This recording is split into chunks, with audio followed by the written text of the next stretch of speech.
LifeLock, how can I help?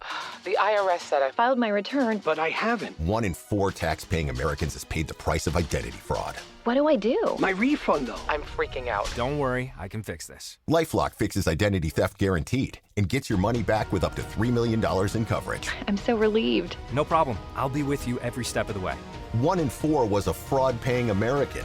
Not anymore. Save up to 40% your first year. Visit LifeLock.com/podcast. Terms apply. Hello, everyone, and welcome back to another episode of Teach Sleep Repeats. My name is Dylan. And my name is Hayden. And whether you are on the way to work or simply listening whilst you're on a walk, on a little run, maybe you're at the gym, maybe just at home chilling, listening to this podcast, we are back. We are ready to chat all things behaviour today. But you had something you want to start with? Yes, there's a quick thing I wanted to say, and I thought you'd be interested in this because it kind of vindicates you a little bit. So I'm used to being vindicated. Or boosts your ego, so therefore you'd want to know. What? Let me cup my ear. Boost my ego, please. You're like such an idiot. You're also still coining the blanket from this really from the last episode that we definitely didn't just record. Because from days before, there's still no radiator / literally minutes to turn around. And now it's colder. Yeah. Anyway, so I don't know if you saw recently, but the DFE have come out and said, and this very much backs up what we said Bridget Phillipson was talking about when we went to Bet, right? Mm. Talking about AI tools. Everything's about AI at the moment. And they're saying that AI tools and AI tutors in particular could level the playing field by providing up to 450,000 disadvantaged pupils access by the end of 2027. Interesting. I don't know if you saw that article, but I thought it was very interesting because 2 weeks ago we had a discussion and we very much argued about AI replacing teachers and how everything at Bet was very much like, AI is so good, yeah, and even Bridget Phillipson and the government in general, like, yeah, AI is so good, won't replace you teachers, you teachers are irreplaceable. However, we are investing money in AI tutors, which by definition is doing the role of a teacher. Oh yeah, or a tutor even, which often is a teacher. Of course, exactly, right, and because they are realistically talking about in-school use as well. So, I don't know, I just thought it was interesting. Schools Week had a little article on it, and basically there was just a bunch of experts in this in various different roles across education saying it's all right idea, but like AI is still in its infancy when it comes to like something as complex as actually teaching a child like new concepts and things and being the role of a teacher. So I just thought I would bring it up because I was sat here saying there's no way in 100 years we're going to see Of course we will. Is anyone shocked by this? What are you talking about? I'm not even. Again, I'm gonna say right now, I'm not even going on the good or bad side. I'm not even. But what I'm saying is that it is obviously a fact that this will happen. Yeah. We can see already that there is an appetite for people in charge to be putting this in front of our children and it happening, right? Yeah. Even before we're ready to do it. So when we had the conversation previously, which was me saying, yeah, but this will happen because it will come down to basically the nerve of the humans in charge of making these decisions. It will come down to their nerve when it looks like, oh, this is both cheaper and better. Yeah. Of course they're going to do it. That was my point. Of course it will happen. It's even happening now when it's not better. It's not better now than a teacher most of the time, right? Yeah, yeah. But it is cheaper.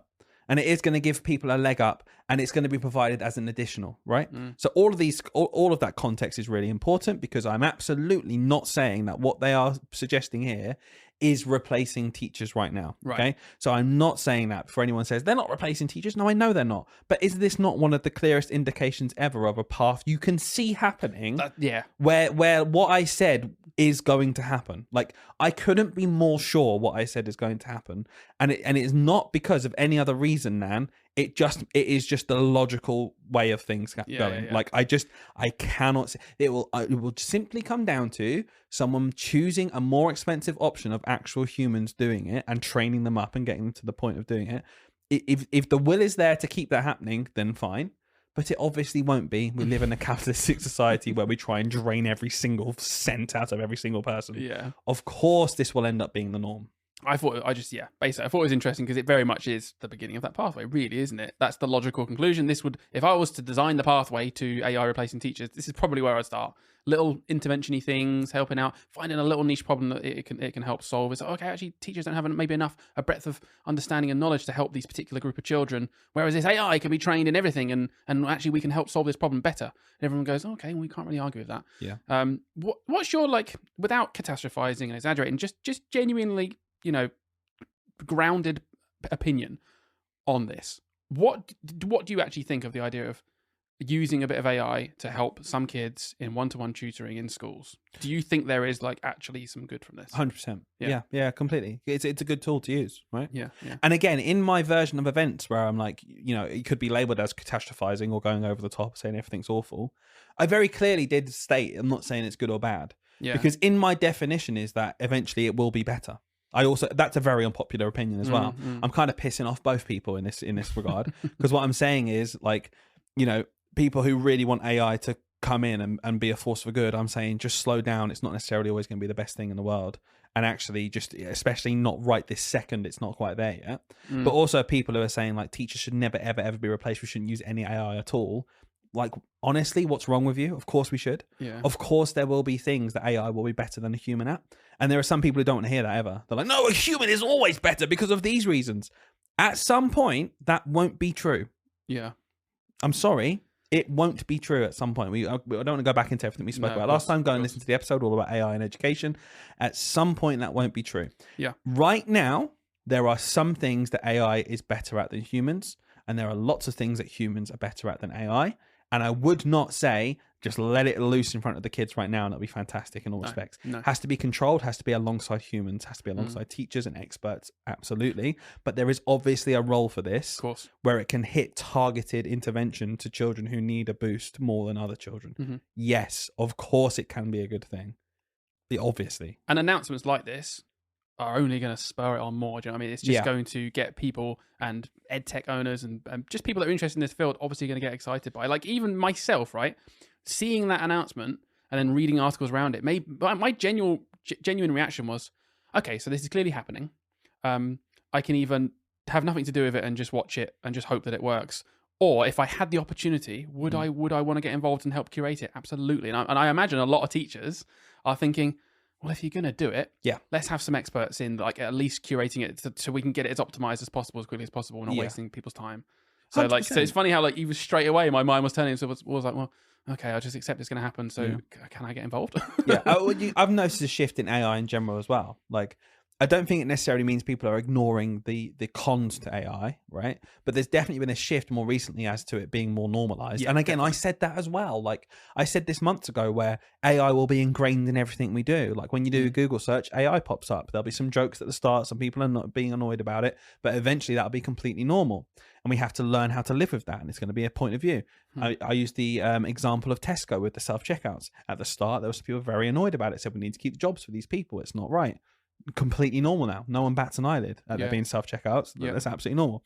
But I did a post and I did different AI versions of myself. Oh yeah, photo generation. Yeah. And if I did that post 6 months ago, there would be comments from people complaining about the fact it's AI. Right? Not one comment this time complaining about the fact it was AI, because it's becoming more normal. We can sit and say why that's good or bad all we want, and that's a separate discussion. But the fact I'm trying to say here is it's becoming more normalized, and you saw it in a group. Literally, this whole conversation was based around the fact that in a Facebook group, I saw someone put something very blunt and simple like, what are your favorite AI tools to use in school? And I was like, here we go. A year ago. Juicy. I know, because a year ago, these posts were existing as well. And people were just like, half the comments, people slating the use of AI. And I would never do that with kids. It's unsafe immoral. or the immoral or the environmental impacts. I opened the comments thinking, here we go, see some juicy opinions. Literally every single one was just sharing their recommendations of what they do. I was like, oh, okay. There's clearly a shift here in culture and what we accept. And does that mean automatically all the things we said before about AI are now false, that they're bad? No, of course not. No. But I'm sorry, it is happening. Yeah. So if you're really vehemently against it, all power to you. Yeah. But it's going to be involved. And also, like, it is just how it works. Some of the things you're vehemently against will just change and not be a thing anymore. Yeah. That is also true. Like, sometimes complaints are good because they will change those things, and maybe those things aren't real anymore. Some of the big ones, I'm sure, are. But anyway, it's interesting. My last question on that, and then we'll move on, is do you think AI will ever be as good as you at predicting the future? LinkedIn is pretty great at a lot of things, like helping you tap into the latest trends and insights in your field. We cannot stop your coworker from tapping her pencil. LinkedIn can help you find new jobs that align with your career goals. We cannot help you find the source of that weird smell in the office fridge. Ew. And while we can't stop your coworkers from bringing their hobbies into the office, LinkedIn can help you bring your career to the next level. LinkedIn is the network that works for you. Or is it just an ego thing? It'll be better. Yeah. It'll be better. Oh, really? Wow. Yeah. Crikey. Yeah. AI will reach super intelligence and it will just be better. Like, that's just what I think will happen. Yeah. But until it's reached super intelligence, it won't be as good as you. No, because obviously, Yeah, because you're like the run I'm below, the run aren't you? down. Yeah. It's like normal person, intelligent person, Yeah. artificial intelligence, Yeah. Dylan Price, super intelligence. Yeah, that's kind of. I had that in my head, so I'm glad you clarified that because that is what. Oh, sorry, Hayden, you're at the floor. Yeah, no, I wasn't. Sorry, I missed. Wasn't on that list. I started it quite high. Yeah, I was Average person. Yeah, So. pre-average person. Yeah. That's fair enough. That's understandable. Yeah, I appreciate that. Anyway, so the main point of this episode really is to talk about behaviour because I feel like it's just a juicy topic. I see it coming up a lot online in our schools, a lot in group chats, and also a lot of education influencers. I know you hate that term, but people that make videos and content like Good segue. Good segue, by the way. Oh yeah. Just it's a new way of doing a segue, I suppose. Just start talking about the next thing with no link at all. Well, yeah. Why would you make a link between those two things? It's funny. I find it funny. Oh, you're trying to throw me off. Oh, I'm the podcast host. I'm the podcast host, and I can segue. I think what we'll find today with you leading the podcast is that comparing a podcast is actually a skill that goes under the radar. So let's see how well you do. Yeah, definitely. Go on Well, then. let's just have a conversation, shall we? That's what a podcast is, Dylan, actually. Is it? Anyways, yeah, I just keep seeing it come up loads. Basically, people saying, Mr. P in particular, to be fair to him, says a lot. I think that workload at the moment is the number one reason teachers will quit, but I do think bad behaviour and poor pupil behaviour in schools will overtake that and become the number one reason that teachers are quitting. And I always find that fact really interesting, or that opinion really interesting. And again, looking on Schools Week, there was a study that showed that up to 76% of teachers reported misbehaviour interrupted their lessons in at least some classes in May 2023, which was up from 64% literally a year before. So there's clearly a rise in teachers also thinking behaviour is getting worse in schools. So I thought, let's talk about that. Is behaviour getting worse? There's loads of things we can talk about here. We can start from, I think it's probably good to just compare what the general opinion is of how kids behave in school now to how kids behaved in school in the past, or at least how we think kids behaved in the school in the past. Because I know if I went to someone older in my family and I started having this conversation, you know exactly what they'd say as well. It's going to be, oh, well, back in my day, kids bloody knew how to behave. You didn't have any of this nonsense, all that. If you didn't do as you were told, you got came round the end. I and know. You did as you're told. I know exactly what family member you're impersonating. Do you? Yeah, I do. Yeah, exactly that. It's like, it's so easy sometimes to look back and, you know, we do it a lot. You look back and you think, oh, it was just so much better back then. It's like, okay, right, listen, rewind. If teachers still now could whip a child around the ear and throw a bored rubber brick at their head when they're misbehaving, right? Yeah. Do you think there might be fewer disruptions in class? Yeah, probably. But do you know what? I think we all accept that was a good move. I think we have to just note the difference between the 70s and now, right? Yeah. In the 70s, a teacher would light up a cigarette at the front of the classroom. It was a completely different world. Much better. It was just, I want to have a pint of beer at lunchtime, come back and light up for my afternoon lesson whilst the kids do a bit of art, all right? It's all I want in life. It's the reason I quit. I was gutted when I have a bloody lovely IPA at the end of the day, Yeah. and I thought, what? I can't do that anymore. But here's the overall point I'm making here. It's kind of unhelpful to do that. And I think usually people have their own opinion already and then use that to express it. So they'll already think kids these days are up to no good. Yeah. And they'll just go, back in my day, we had respect for it, and that's what happened. And now look at them now. It's not actually based on any kind of critical thinking whatsoever. So I do think it's important that what is more interesting to me is even just looking at it in the scale of like the last 10 years. Yeah. That's more interesting to me because there's not such an obvious difference. Sure. In right? terms of like culture and time, yeah, period. Like what's happened in 5 years. Yeah. Like you can look at the COVID pandemic, it's a big Sure, thing, right? sure. Like accelerated bits. But like I find that more useful in figuring out why. If it feels like people who do their macro kind of comparisons and are just making the point like kids these days are useless, very often they're not actually trying to have a conversation or discuss it. They're just moaning or, so many or factors. saying how much better they are. Yeah, exactly that. So I guess so the big question here is like, this is what I feel like people are either saying yes or no to. Do you think that children have just become worse at being able to behave? Yeah. Do you think that's true? Do you think children are just worse at behaving now? It's not just, but I do think so. Yeah. Do you know what I mean? Like, so there has been a decline there. Do you think that is simply because I'm just trying to squash the conversations that I'd have with these people I'm imagining in my head right now? Do you think that's simply because kids are just born worse now? They don't know how to behave? Because I feel like that is what people are trying to say. Yeah, like, something's going wrong. Yeah. kids are We just didn't have as growing up much now. of this in my day. Yeah. Probably did. I didn't have the vaccination. Oh my God, don't. Honestly, don't. But Don't. people say that, and I know it sounds dumb to Yeah. talk about it on this podcast, but like we have to just address it because it's clearly not that. So that No. which allows us to open up a real conversation, Yeah. which is okay. What is it then? Yeah. What are the factors? Because Yeah. statistically, behavior is worse. Yeah. Yeah, 100%. Behavior's worse. It's a fact. So this is what I mean when you say behavior's worse, and then someone asks, "So are kids worse behaved than before?" It's like, well, f***ing obviously, like yes, of course. What the f*** are you on about? Like, clear. I'm sorry, I'm giving you some work here, but what do you mean? Yeah, Of It's a course stupid they are question, worse, isn't it? but it's like people are so scared to say that. Yeah. It kind of annoys me the other way. Do you know, I've just said how it annoys me, people from the 80s saying, back in my day, kids these days are useless. Blah, blah, blah. That annoys me. Do you know what also annoys me? Oh, don't say anything about them, though. Kids can't do anything wrong. If they do something wrong, it's always just because of an external force, and it's just on them, and it's just a way of communicating. And actually, we should be really understanding of always da-da-da-da-da. Off. No, it's not. Also, no. It's Stop not, giving me edits, Dylan. Sorry. Sorry, I'm really sorry. But also that, I'm like, that's not helpful sometimes as well. Yeah. I'll give you an example really quickly just to make my point. I did a reel the other day, and often we'll do like a meme, like it's just like someone talking, and it's like when you've run out of glue sticks, it's someone crying. Yeah. Like, It's, it's a meme. Yeah. yeah. So here's one meme I did, and I'll get you to guess what someone might have said. Okay. God. So the meme was when you've explained something 5 times, done a structured example on the board, done some examples together in their books, and given them a worksheet with some scaffolding, and then a child still says, "Oh, I don't know what I'm doing," and the person in the meme is going, "Oh, I just don't know. Like, what am I supposed to do?" Right. That was the meme. So it's related. And it was, sorry, the caption was when a child decides not to listen.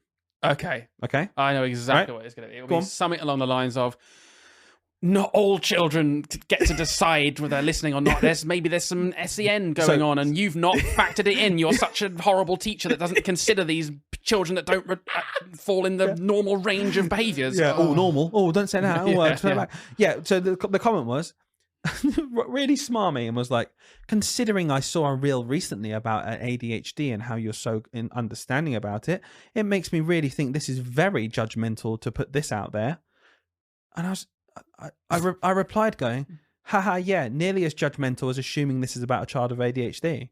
Which, having watched my content before, it clearly isn't. Yeah. Like, you're in a position more than anyone to understand that I'm not talking about a kid with ADHD. Stop. No, I'm sorry. That is so funny because yeah, like, clearly. yeah. Clear, I was like, oh, you've watched a video that proves it's clearly not about it, and you still think that you can go, what are you...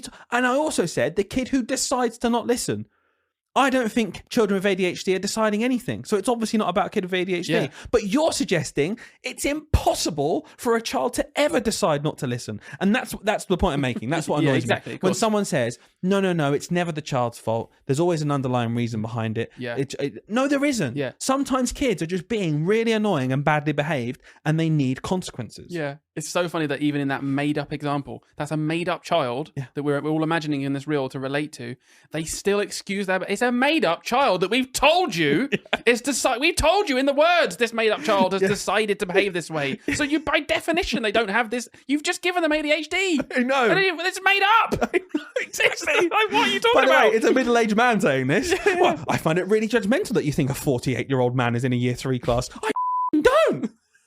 I don't think that. It's a meme. You're just getting the beeps out. I'm sorry for the beeps, guys. Yeah, 100%. It's just ridiculous. I'll stop with the swearing now. But I feel really strongly about it because, you know, it's really easy on one side. Like, do you know what? I'd say it's like shooting fish in a barrel to moan about the old people who say, back in my day, everyone thinks that. But I do think there's a group of people still who listen to what I just said and be like, oh no, that's really mean.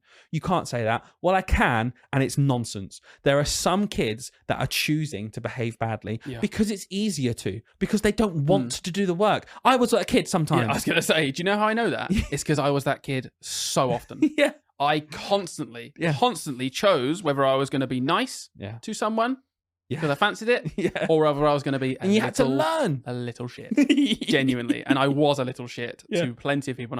And do I regret it? Yeah, because now I know you're older. But Would it have been worse if a teacher didn't call you out on it? oh, sorry. So there must be a reason you're saying this kind of stuff. It would have been before I much worse if a Pandered teacher to. just said, "Oh, he must have ADHD," and now let's excuse him of everything. and yeah. Firstly, just give me a diagnosis I don't have, and then also give me free reign to do whatever I want with no consequences. Exactly. That would have been the worst possible thing. What did work was I got roped into the head teacher's office and absolutely bollocked, and then my mum came in and told me off, and then I didn't do it again. Yeah. And I was like, okay, I'm Yeah. pushing the boundaries a bit too much here. I can see my errors of my ways here. I'm apologise. Yeah, 100%. That was good for me in that moment, and would it be good for every kid in that exact situation? No.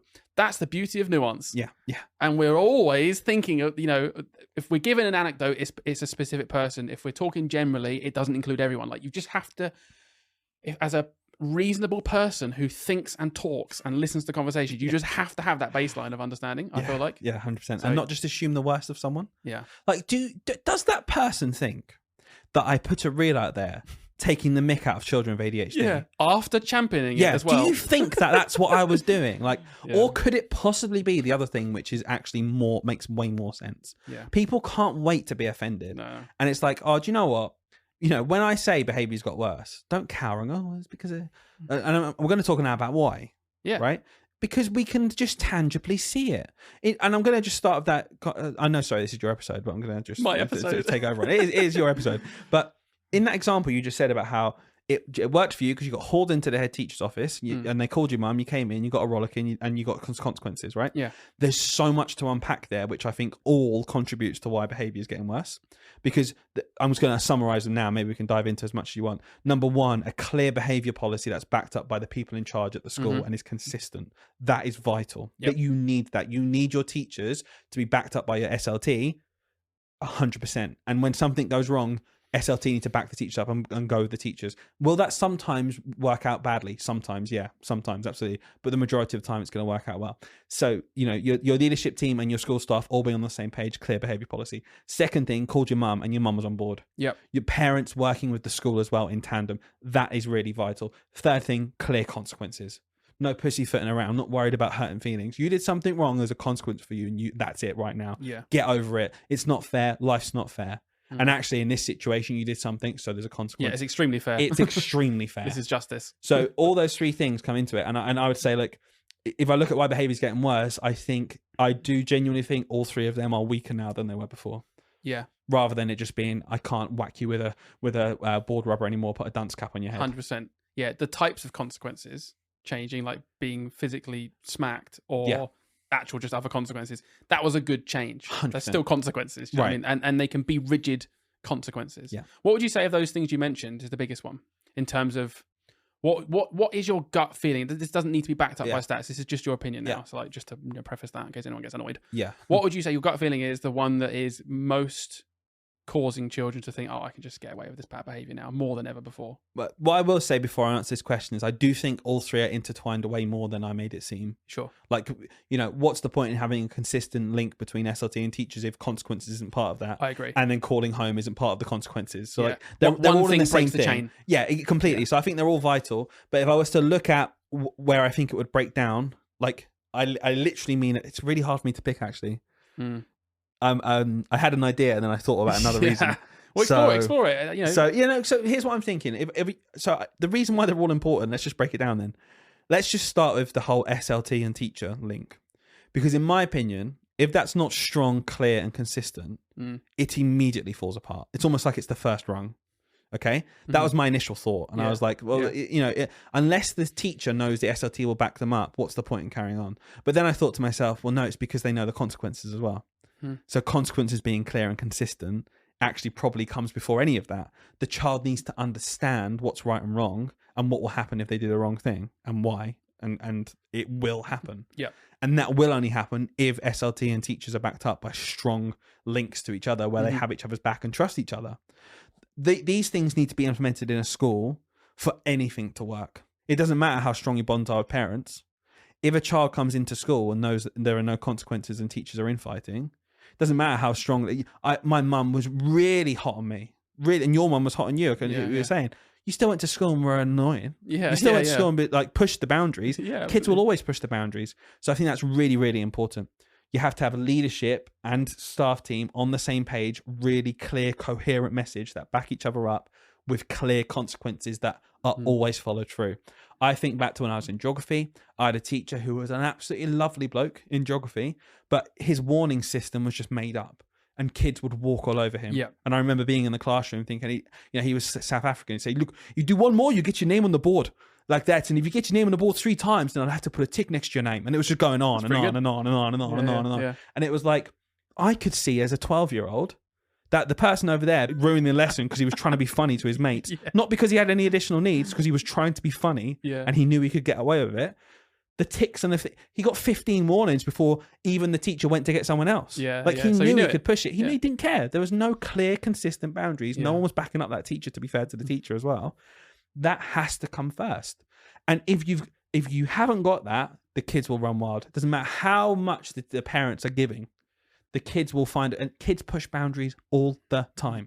So, I'd say those two together, but I don't want to diminish the role of the parent because I think that's vital. Yeah, for sure. And obviously, we talked about parents, a lot last week. Go back and listen to last week's episode if you want to hear our thoughts on just parenting and how that is. What do you think of that though? Like, I think I agree. Everything you said, I agree with, but I still have this thing in my head, and I think a lot of people share this thought, and maybe I've just got this because I hear so many people say it, where I do feel like culture outside of the school, which is mostly realistically going to be parents, right? And people in parenting roles.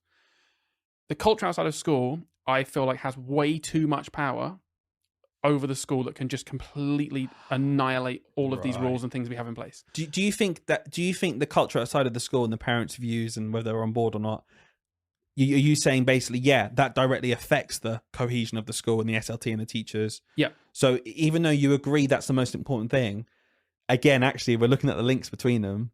It's the parents that are causing that division. Yeah, and like you said, because it is a triangle. Genuinely, it is the perfect thing where I'm like, take out any one of those things, it does genuinely break. 100%. But I think one of those things that has maybe a bit too much impact is... What do you mean? More detail? Okay, so what I mean is, I genuinely think, and hopefully people listening can either agree or not, that...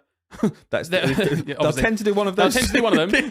I was going to say agree, and then I thought, oh no, I better be PC, but say not for some reason. Hopefully you agree. It's all right. I think we've gone past PC in this episode. Yeah, I know, right? Yeah, all your swearing. But I think there are a lot of teachers out there, and I've definitely been this person in my career at points, who are afraid to make the objectively right decision in terms of how the consequences for a child, but literally based on the external factors outside of the school and how I know they'll react. Most of the time, that's parents. I don't think news outlets help. I don't think media helps in general. I feel like the demonization of teachers is a deep-rooted thing in our society in terms of that we make teachers feel like they're just bottom rung, and actually no, you just be walked all over. And my kid said this, so obviously that's what happened. Yeah, exactly right. And because there's this weird problem where parents obviously, and I don't want anyone to not think this, obviously have the final say over their own child in terms of their safety and what's happened. Like, they know their child better. But there is some nuance in terms of, I don't want to take away the idea that a parent can raise a safeguarding issue, but the school said it's fine, so no, you shush. Parents should definitely have that power to be able to do that and override the school in every capacity because it's their child. But there are situations where that gets abused now, where it's like teachers are afraid to do the right thing because that parent's particularly loud and bossy, and they don't want to say anything because that parent will literally cause such a ruckus that they could lose their job. Can I give an example then? Yeah. So what you're like, I can imagine being in a situation where I'm like, do you know what I actually know? You leave the classroom right now, go and sit in the head teacher's office and finish your work there because you're distracting the class. Get out. Kid gets upset. No, you can get upset all you want. I've asked you to stop. You didn't. Get out right now. That's the school consequence. School consequence. This is clearly what happens. You leave this room and do your work because the school have decided that the 32 children in this classroom are more important than the one when you're clearly just deciding to do something like this. No, there's not before anyone in this made up situation, before anyone says, oh, that person's got additional. They don't. Okay. In this situation, they're choosing to be annoying. They're continuing to make bad decisions. There's a consequence. They leave the room. Is what you're saying that you notice more and more that teachers and leaders, etc., are thinking, oh gosh, that is what we should do, but it's not worth the backlash from this parent. So do you know what? Just keep them in there. Yeah, that is one of the things I'm saying. And on top of that, a very linked point, exclusions. So the children actually being sent home from school happens way less frequently now. Mm-hmm. It's all well, there's a big thing in the news recently, right? Exactly, right. About literally that, which is don't send children home for exclusion, keep them in school. All well and good. All well and good. I genuinely understand the pros. Where are they going? Who's funding to look after them? Yeah. Where does that come from?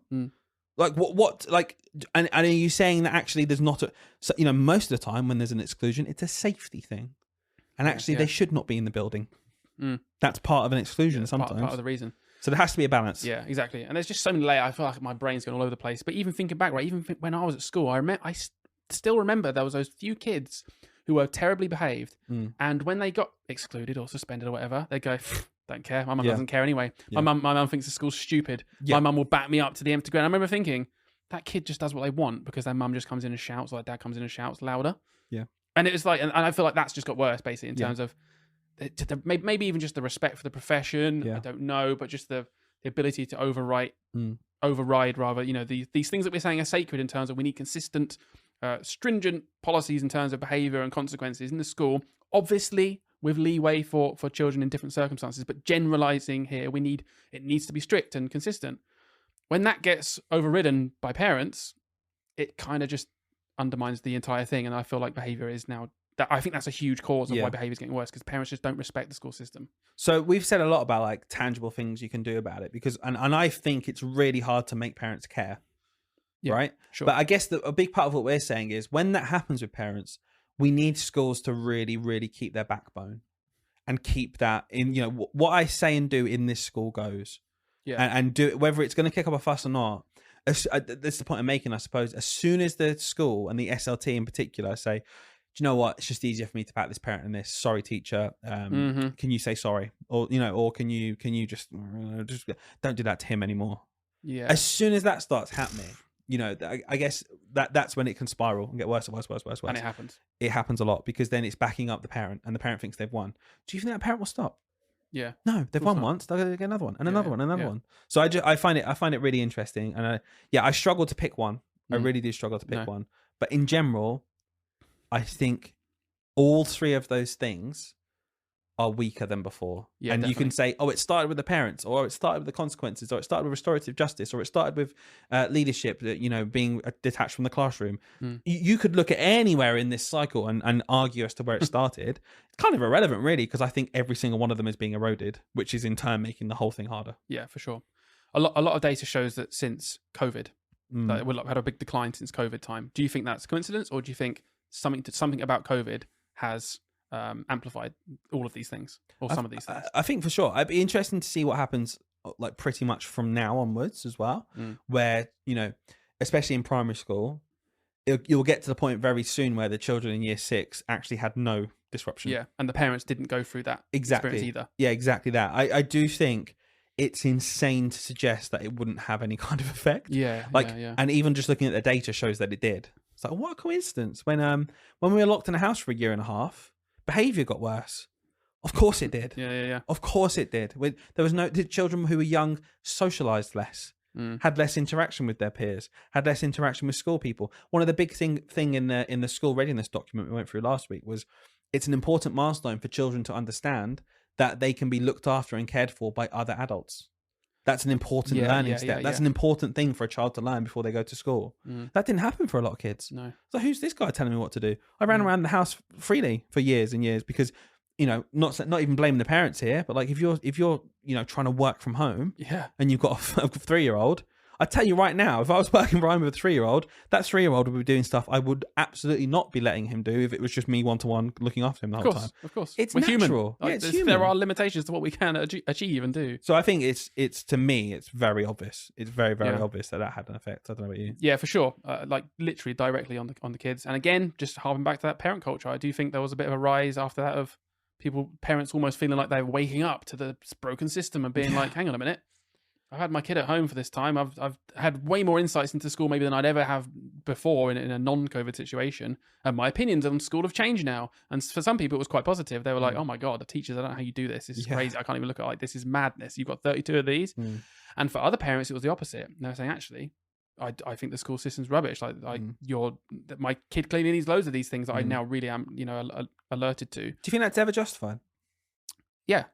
Yeah, for sure. Yeah. Like, I'm not going to sit here and pretend I haven't spent 170 episodes saying the system of education is completely broken from the teacher's perspective. It is. Yeah. It's completely broken. And a lot of parents were wizened up to that. And unfortunately, one of the side effects of that is in some situations that manifested as, cool, I don't care about school. I think this system's ridiculous. Don't you dare. You have no authority over my child. You're down here now in my head. Teachers and education staff in general. My kid can do what they want. Don't you dare tell them what to do. Do I think one of the trickiest things with this whole situation as well is, like, I think what you're saying is absolutely true. And if you boil it down, I think sometimes parents forget that it's a very, very different environment and atmosphere being in a classroom than being at home. Yeah. And I think sometimes when you hear about what parents say about their children, it'll be things like, oh, at home, I give him this because it really helps him in this situation, or he behaves in that way, and I can react, and maybe you can do that. It's like, just sometimes I just can't, because whether I know that child is your absolute world, I get it. But in my classroom, I wish this wasn't the case, but he's one of 33. And I physically can't give that level of one-to-one interaction with that child because I've got 32 other parents who also would like me to do that. And I need to make decisions based on the whole and the group. Yep. And that's where I've said before and voiced my frustrations about education, that some children get left behind. So when a parent of one of the children who I think is getting left behind complain and moan about it, I'm like, yeah, you're right. But I can't do anything because if I moved the dial to that, someone else would miss out. And I have to, as a system, we have to make a decision based on the needs of the children as to who's going to get more of my attention or not. Is that good? No. Is it worth getting angry and undermining my behavior strategies because of it? Also, no. Yeah, that's the thing. Like, it doesn't mean we have to go to that. We can both be frustrated by something, and I can really understand your frustrations. But you can't then complain and moan about the school because something isn't exactly how you want it. No, of course it's not. Go and get a private one-to-one tutor to homeschool your kid all week then. Oh, no, I can't afford that. Exactly. There you go. Yeah. Neither can we. Yeah. And it's what we've got to work with. Yeah. So it frustrates me. No, it's interesting. And I think to summarize everything we said so far, I think it's all really about external perspectives of school and how that's maybe changed over the years and how that might have impacted behavior. And I think there was lots of really good, valid reasons we talked about. But I do think there's a couple of other sort of valid points to talk about maybe. And we don't have to go into too much into depth with these ones, but I'll leave it open to you. So mental health. We've talked about mental health for children before, how it's declined. That's something that is different. But do you think that was different first and therefore behaviour's getting worse? Yeah. You think that came first? That makes sense, I think, to me right now. I don't know. I think there are reasons. Is it in tandem? Yeah, it is very much in tandem. But I do think there are maybe other reasons that we're not even going to discuss right now that mental health for children is different to how it used to be. It's declined on average, and I do think that will have an impact on behaviour. I think that have an impact on how you behave as a human being, and sometimes that behaviour is negative. Well, not even negative, but in the environment of the classroom, the way it presents itself is perceived as negative. And I think, you're right. Like, do we need to update, modernize what we see as bad behavior? For sure. I don't think I am slightly worried this conversation is turning into the school's always right, get over it. That's why I keep trying to go to, like, I understand what parents mean. No, I agree. Same with mental health. Like, if they're, in the same way we would never say someone with ADHD is choosing not to listen, in the same way we would never villainize them for that. Yeah. With mental health, which is much harder to see and isn't being diagnosed remotely at the speed it needs to be done. I agree. Are there times where, as a school system, we'll brush over the mental health aspect and just be like, sort yourself out? And it's like, oh, actually, no, there are underlying features. And so, I'm just worried when we set up this thing of just saying, oh, all behavior is communication, and we basically took the piss out of that. Yeah. I'm like I don't want people to think that. I don't think that doesn't exist ever as well. Sure. So it's complicated. It's funny because the ending of this point was talking about mental health is that because there's such a systemic failure in terms of no funding to address these things. That's why I think that there's an issue because children are not getting the help they need. Yeah. So behavior is presenting in a different way. Like, we should be helping these children. Yeah. Like, there's nothing more to it. I'm not even saying, so there should be more consequences for these kids for having worse mental health. That was a crazy thing to say. Right. That we should be helping these kids and they're not getting the help they need. Like, there's a crisis and we're not reacting to it as a system. Yeah. Like, that's a fundamental issue, I think, that is a factor amongst many. So another one for me, I won't go into too much depth because we talked about loads, but social media culture. Yeah. You think about the Andrew Tate. We talked about that ages ago with, like, the rise of big influencers who have a huge impacts on the culture of children. Like, and a part of that can sometimes be, screw the system, man, let's behave how we want. And okay, part of that is being a kid, I'm sure.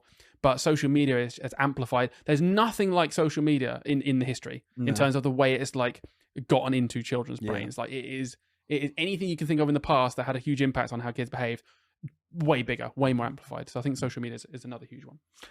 Absolutely. And I guess this goes back to when we're saying, when the conversation is, has behavior got worse? And it's like, it feels like the initial reaction is either just like, yeah, the kids these days are ridiculous. It's like, mate, there's 74 reasons why it's got worse. Yeah, exactly. It's not got worse just because they're inherently bad. Yeah. It's got worse for lots of external factors. And in the same way, someone else goes, yes, but it's no one's fault. And we should just, let them do what they need to do. And that's also ridiculous. Like we have to have really, really nuanced like conversations about this and dive into reasons why and understand things on a tiny granular level and understand that there's differences between lots of individual children, but we can still see the trends. Has behavior got worse? Of course it has. Yeah. Why has it got worse? For 58 different reasons. Yeah. Can we solve it overnight? Well, clearly not. No. But are there solutions to these things? Yes. Right. That's the honest truth. Like everything we've said so far, there are solutions to these things. I'm not saying that all of them are grounded in like immediate reality. Some of them are more ideological than others. Like, can we just make culture change to not demonize teachers? Well, no, but that would be a solution to that one thing. And we can't do it overnight. Exactly. Can't do it overnight. Even if we pick one thing out of these 57. Yeah. A lot of them can't be just like overnight, okay, done, fixed. Yeah, You're not going to see tangible effects of whatever you introduce quickly. And I'll make a wider point about society in general. I do think that unless because of the culture we live in of fast news and 24-hour news cycles and seeing things and then forgetting about them immediately, I really, really think it's harder than ever to have a long-term effect on something that's positive. Yeah. Because all you'll see in the meantime is that it costs loads to do and there's not an impact tomorrow. So people will start saying, well, that can go. We need to save money somewhere. It's pointless wasting money. Yeah. Some things take longer than a parliament to do. Some things take longer than a cycle of power for the people deciding. And there are certain things like education, health, things that are pillars to society that I think should be really just stripped back from this power cycle. Let the buffoons talk on television and get one up on each other and chat nonsense. And then when they're in power, say one thing. When they're out of power, say another thing and all that crap. Let them do their popularity contest, whatever, and they can talk about certain things.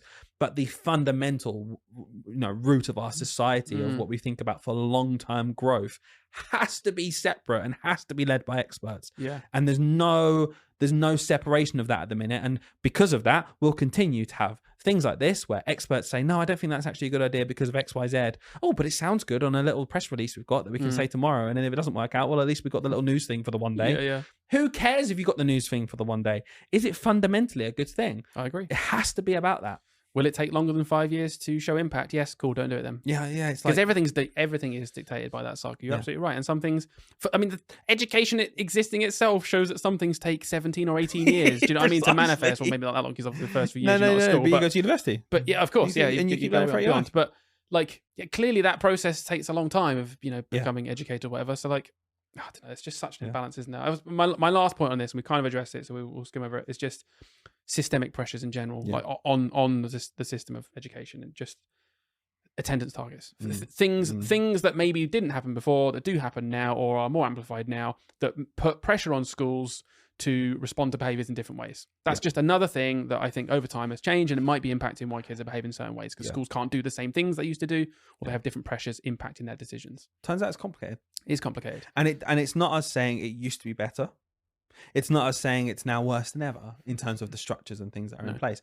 That it's a really good thing that we care for kids more than ever before. Yeah. It's a very good thing that we understand the importance of mental health. It's amazing that we have a deeper understanding about the additional needs of children and understand what their needs might be to stop them having meltdowns. Do you know what? Back in my day, you wouldn't be allowed to go for a little calm down walk around the corridors. Well, that was awful for that kid. Yeah. Thank God we have that now for this child who has that specific need and they can go out the room and calm down.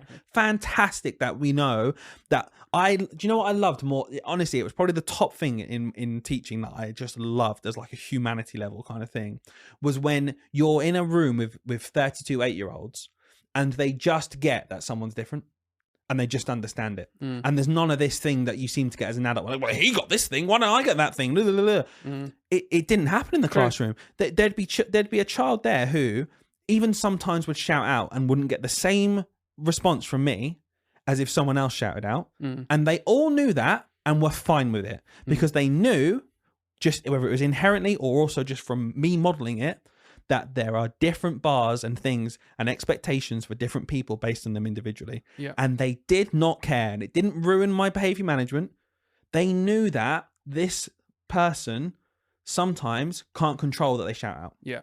They knew that person at the back didn't like talking in front of crowds. So when I said to someone, no, come on, come to the front, do it. and I made them do it, and they were a bit nervous about it, but they come up the front, they did it, and they felt good about themselves. When I didn't then pester the other person to do it, they didn't go, "Oh, but you pestered me." Yeah. They understood that. Oh, we're all and I could different. say to them, "Yeah, you know what? You needed a bit of encouragement, and you felt better now. Yeah. That will make that person feel 10 times worse. Yeah. Everything I'm doing is for the outcome of you as an individual." And I guess that's my point. I think, we just need a bit more trust sometimes with the people who are in front of your kids. And I think sometimes it's parents projecting onto children what's fair and what's not. Kids kind of seem to get it.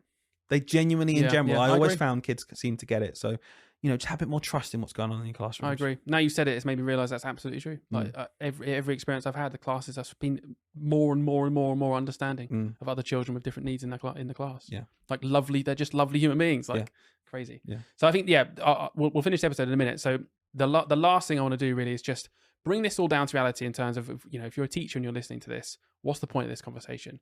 Really, not really. Turn it off. Yeah, no. Really, for me, like the meta point right now is that Dylan's already said it.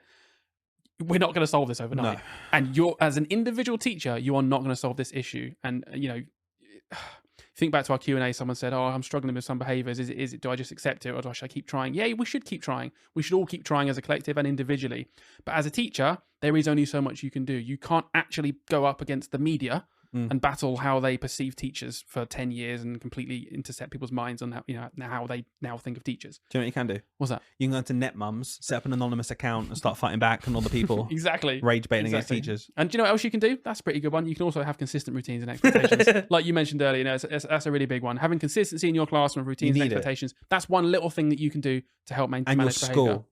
That's the next thing up. Yeah. The whole school. Yeah.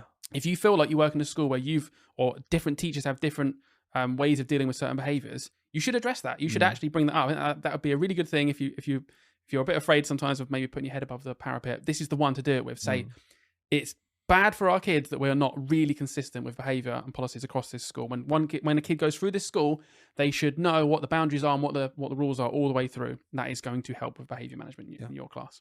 And the next thing for me, and I'm going to get you to talk about this because you did this phenomenally in your career, and I'll never say that again, is how you treat the children. It sounds really condescending, but the positive relationships that you actually build with the children on a one-to-one. Yeah, look, I get it, because you see things online and it is a joke and it's hilarious. And so, did you try building a relationship with them? Yes, of course. I didn't build a relationship with every single kid. What I did was just gave the opportunity for children to feel welcome, safe, and enjoy in my classroom. That's all we're saying here. If you're not at least trying to do that, then why are you shocked when kids don't like being in the room? Like, you have to at least try to do it. And a big thing, what I always say to people is, it's okay to not succeed in something, but you can't not try. Like, and that just goes through absolutely everything in life. And I say it to my kids in my class, and I say it to my fellow colleagues as well. My colleagues are saying, "Oh, he just hates being in my classroom." Say, have you tried to make him not hate it? And they might look at me like, "Of course I have, you idiot." And for some people, I'd never even ask that question, because it's insulting. But you'll be surprised how many times they'll just go, "No," and that teacher maybe had a preconception of that kid, right? Yeah, sure. All I'm saying is, it is our job to try and do these things, and the vast majority of teachers are trying to do it all the time. And if you try to do it and it doesn't work, what I'm not saying is, well, just try harder. Nonsense. Yeah. Just sure. But you have to try. You have to try and do it. The first, like, sort of in the same line of thinking, I was trying to reflect on my career as well. The first thing I ever put effort into myself, and I was actively doing it to be better at it. It wasn't just natural, was showing humility to the kids. Yeah, 100%. Like, I actively thought to myself, I am in certain situations not going to just respond and be shouty and embarrassed because something went wrong or whatever. I am going to model to the children how to take a little bit of a joke and then immediately get back into the boundary zone of like, okay, but we're doing this. I'm not going to go crazy off the wall and then we're all just having a laugh for 20 minutes. But I am just going to model to them. Well, sometimes, depends what it was. But I will model to them because there are some kids in the class who I know need to see this. Yeah. Because as soon as they get called out on something, it becomes a huge thing and it escalates. And do you know what? They need to learn how to behave in certain situations and how to respond and react. And I would actively go out my way to model a bit of humility to the kids. That's one thing you can do in terms of building relationships. Kids like you more when you act like a human, when you act like them. Okay, so like, when even saying that, I agree with what you're saying, but even saying that sentence triggered me slightly. Go on. When you said, "Kids will like you more if you do this." I'm like, who cares? Why do you care if the kids like you? And I see this a lot. And yeah, people, they're right. It's not your job to be the friends of the kids. It's not your job to make every kid like you and stuff like that. No, but is it bad? Right. Like, I'm not. It's always framed in like, yeah, you loser. Why do you want kids to be friends with you? It's like, oh my god, do you think I crave the friendship of a 9-year-old? Of course not. Do you know what though? I don't respect anyone I don't like. Yeah. I think maybe they get conflated. Like's an easy word to use. It's very broad. Yes. Okay, if people want to be nitpicky about the word like, you're choosing the bit of like that makes it sound weird. Oh, do you need kids to like you? No, I want kids to want to be in the classroom. Right. And I don't want to be in a room with someone I don't like. I don't want to be in a room with someone I don't respect. I just don't want to. Like, why would the kids want to? What do we expect them to be different? Oh, now you have to. No. Does it mean they'll all respect you and like you all the time? Also, no. No, but of course I'll not. try my best to make an environment where they yeah. think, oh, I like being in the room with this guy. Yeah. And maybe the reason isn't just I need a mate who's 9. Yeah. That's not. Yeah. No, the actually reason is never the reason. The reason is because then you'll probably be more likely to be interested and learn the things and actually behave quite well. Because when I was younger, guess what? I behaved really well for the teachers that I respected and liked, and funnily enough, I was a little shit for the ones that I didn't really like and didn't respect. There is a tangible link between liking and respecting someone and then actually making better decisions about how you behave. And hilariously, at the end of all this, learning stuff. I learned more stuff with the teachers I liked because I was listening, because I respected them. There's just a chain of effects. And I think as a teacher, you're putting on an act all the time because you know this. You know that it's like we're just tricking the kids into learning stuff all the time. Yeah, in a crude way we are. And one of those things is, okay, be nice to them then. But Hayden, I did that to this kid and they still let me down. Okay, that's on them. Yeah, cool. That is on them. Just one strategy. Exactly. It's on them as well. Yeah. I remember from my old career, because I think about my career, in general, behavior management was strong for me. Yeah. So when I'm saying this, it's not me saying it and then I'm saying it from a point of view that it worked a lot of the time. But let me tell you something right now. It didn't work a lot of the time as well. And I've spoken about before how when it didn't work, I always felt like a bit of a fraud. So what do I do now? I've tried the things I think work and I've they tried didn't. being nice. Right. So like when someone hears us saying that and they're like, well, I've tried that, you idiots. Yeah. Can you give me some extra help? Yeah. Do you know what? There comes a point where you're like, you follow the school rules, you're really consistent. If they keep doing it, and even I've had before where parents back you up. I've had all the trifecta working perfectly and the kid is still continuing to behave that way. Yep. I'm like, okay. I'm trying Like, it. Yep. Do you know what? There was a kid at the end of the year who still couldn't write his name properly. Yeah. I kept trying. I didn't go, oh, I've shown you 4 times how to write your name. Why can't you do it now? I'll give up. I don't like you anymore. No. Same thing. Try and have the same attitude. It's not easy. It's not easy. Yeah. Because with education, it's very much like, it does feel like it's more part of like what your role is, etc. But with behavior, it's the same thing. Like you will still get a kid just like who can't write their name after 3 months properly. After 3 months, still can't behave properly. Yep. You still have to keep trying. I agree. And there'll be some kids you make progress with, some kids you make rapid progress with, some kids you don't make as much progress with at all, or none. Sometimes it feels like. And it's tough when it happens. And it's Because I like you said, I've had years where you have a class and the dynamics just different. Everyone knows that dynamics of every class are different. And I've had even like 6, 7, 8 years into my career where I thought, I feel like I've stepped backwards in behavior management. I obviously haven't stepped back in behavior management. And it's easy for teachers to think sometimes, what have I done? Nothing. Nothing. There's 32 kids. There's 33 people in this room. You're one of them. There's only so much you can control. So when that happens, don't necessarily think it's because of you. There's just different dynamic in the room. It's hard. Definitely. It could be. We're still trying to adapt, and we're like we said, still trying to implement some of these things. But it does get to a point where it's out of your control. I agree. Yeah. So is behaviour getting worse? Yeah. Well, yeah, because the stats said so straight away. Yeah. That's almost undeniable. Behaviour is getting worse. Why is it getting worse? Is it a simple answer? No. That's the whole point of this episode. So next time someone says, "Oh yeah, it's because of this," and they've given you an answer in 12 seconds. They probably haven't thought really much about it, and you probably should just take it with a pinch of salt and tell them to listen to this podcast instead, right? Which they can do. You can share it with a friend. Exactly that. Like we love shares. How do they do that? I don't actually know. Click on share, copy the link, share button somewhere. Yeah, they can also rate it. Ratings really. I think we went past 300 on Spotify. That'd be good. Considering we have thousands of listeners, you'd think it'd be higher. Do you know what? I'm not going to go on about the ratio anymore because it's just like flogging a dead cash cow. Can't believe it. A little throwback to the other episode. Yeah. Guys, go and watch our cold catalogue. We've got nearly 200 episodes. We keep doing 2 a week. We'll see you next time. See ya.